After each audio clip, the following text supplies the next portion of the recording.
Looking for revenge. All summer 16. All summer 16. Playing dirty, not clean.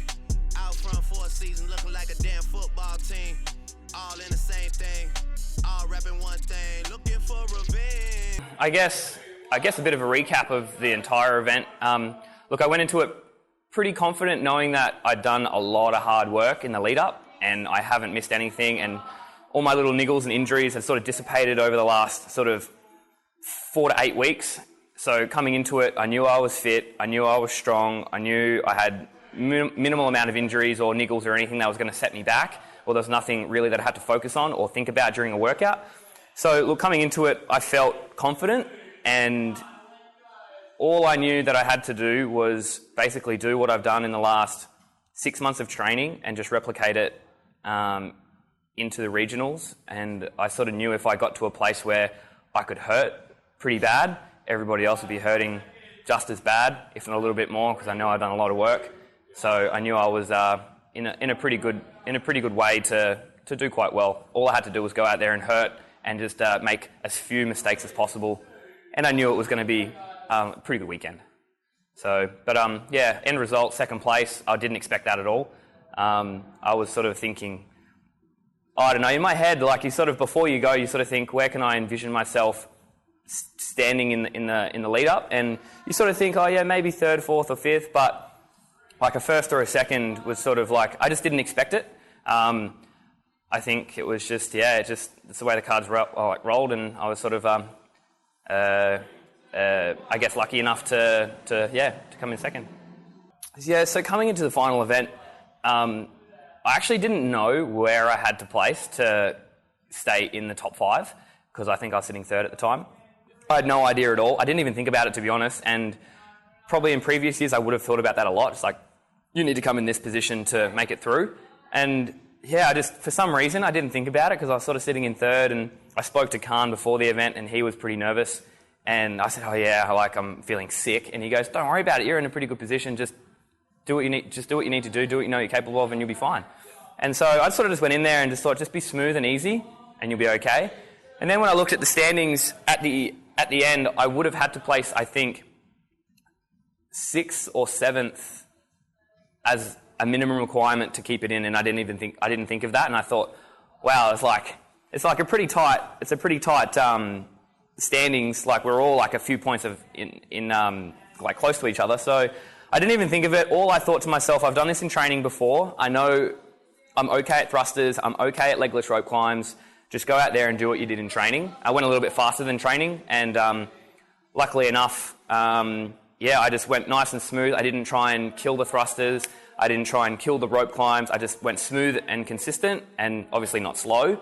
And yeah, and then it ended up being like a sprint finish between me and Kev Manuel, and I think the difference between second or fourth place was, I think, 0.1 of a second, so which I pipped Kev on the line for. So it was, a bit of a sprint finish, but it was fun. I enjoyed that workout. I took myself to basically a 9 out of 10 on each legless rope climb, just to make sure I didn't fail any. I didn't want to have to get a no rep or fail. And then I just moved to my bar, started my thrusters. I just tried to move nice and smooth. Whereas if I'd been in a position where I had to make points, I would have pushed the envelope a little bit more. I probably could have gone, I don't know, if I had to push it and really, really get some points on the board to make it through, I don't know, maybe 10 or 15 seconds faster. But yeah, I sort of just took my time with it and didn't stuff it up, but also not go slow enough to keep me out of it. So yeah, it was a smooth. I like that event too. It was cool. I like the sprint ones. The sprint, anything like legless rope climb or pull-ups, I sort of like those ones. I was actually quite surprised, like even though it was my worst finish, the snatch event, in training, I only hit 110 kilo or 111 kilo snatch in training. And I was a little bit nervous going into that one. And I ended up getting 3 out. I actually hit 4, but as I was standing up, as I was almost at the top to lock out, the buzzer went off. I didn't realise. I thought I had like another minute left, and I just didn't look at the clock. And yeah, my mind slipped. I was just so focused on what I was doing, going back and forward. I didn't even bother to check the clock. But to get 3 or 4, I got 3 out in the workout, but I hit 4 at 111. I think that's like first time I've ever done that ever. Like that's pretty close to my 1RM. So that was actually quite surprising, even though it was my worst place finish. But yeah, I was sort of happy with that. I was sort of looking forward to trying to get a crack at that 120, but next time. 185 kilos is a fair bit of weight to move for multiple sets and multiple reps, like in a Metcon. So it was interesting to see, especially some of the like lighter athletes like Luke McMahon get through and do well. That was pretty cool to see, like someone as small as as light as him to move that weight with relative ease is pretty cool. And like the standard and strength and fitness of all these guys that are coming up and coming through, it's getting pretty crazy. Like, I think we're a lot of people are bridging the gap between the most elite and what was considered sort of mediocre. So nutrition-wise, I think I've tested and trialled this in the past, and I sort of work a bit better off minimal amount of food. It's sort of not really, I don't like to eat a lot. So during the day and during the event and during the whole weekend, I sort of stuck to probably like 5 different things, and that was sweet potato, salmon, berries, a little bit of almond butter, and my Prana protein shakes.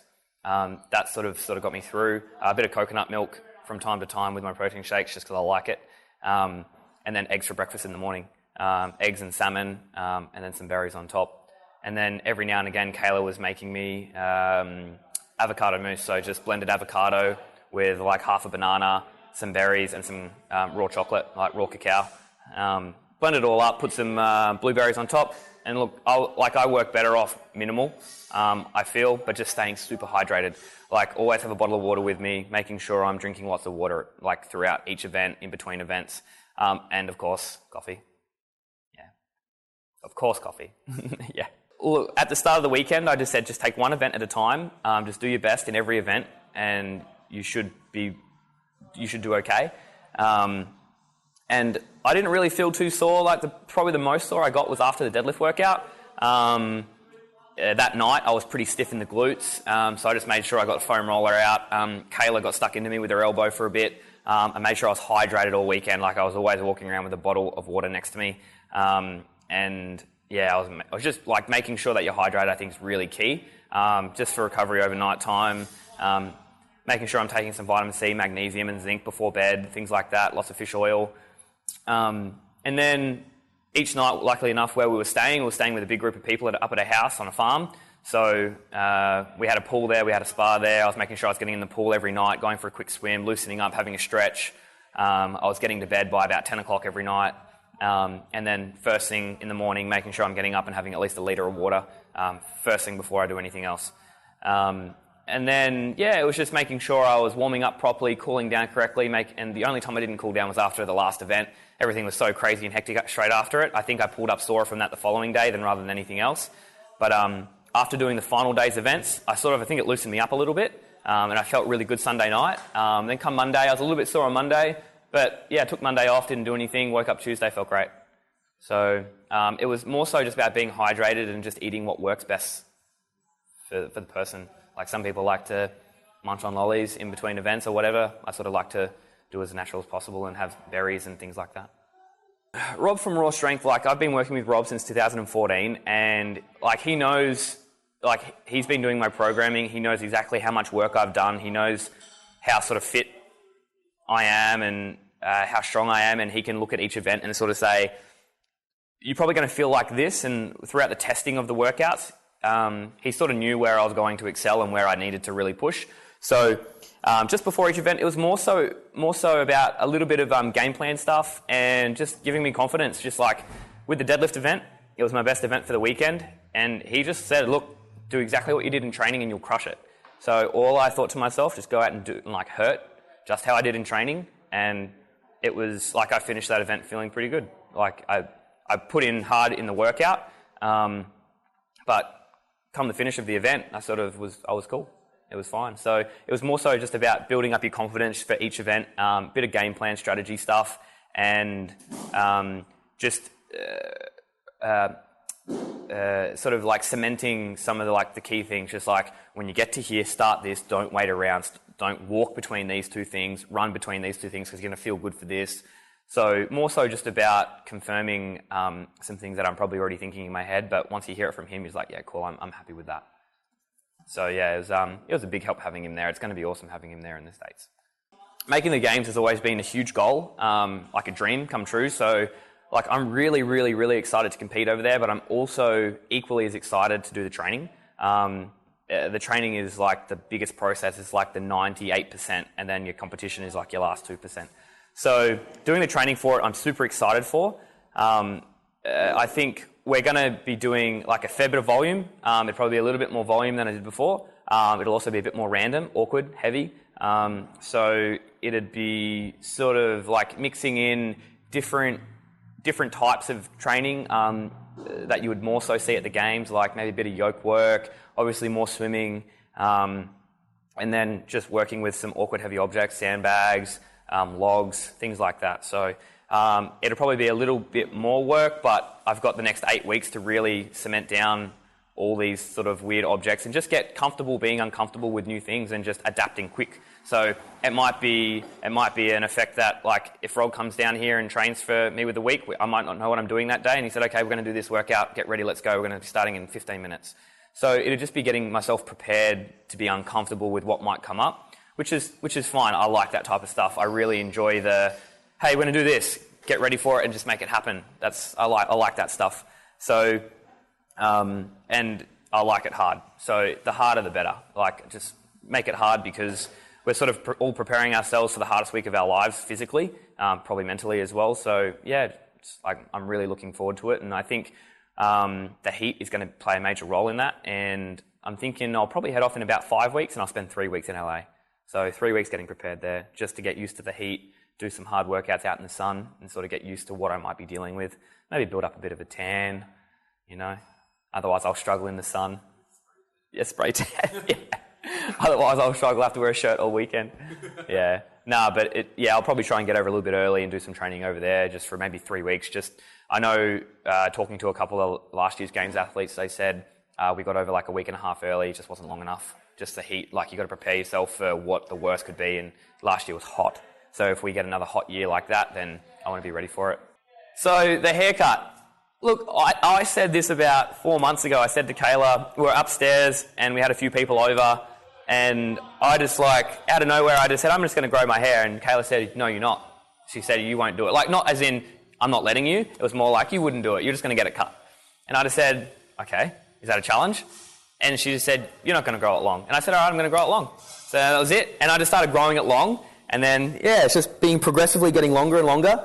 And every time that it's sort of like, normally I would say, I'm going to get a haircut. I'm just like, no, I'm going to grow it long. And then before the regionals, I just thought, I'll just change it up, and I'm just going to take all the sides and the back off, and then I'm just going to let the inside go nice and long. And that was it. Like, I didn't think anything of it.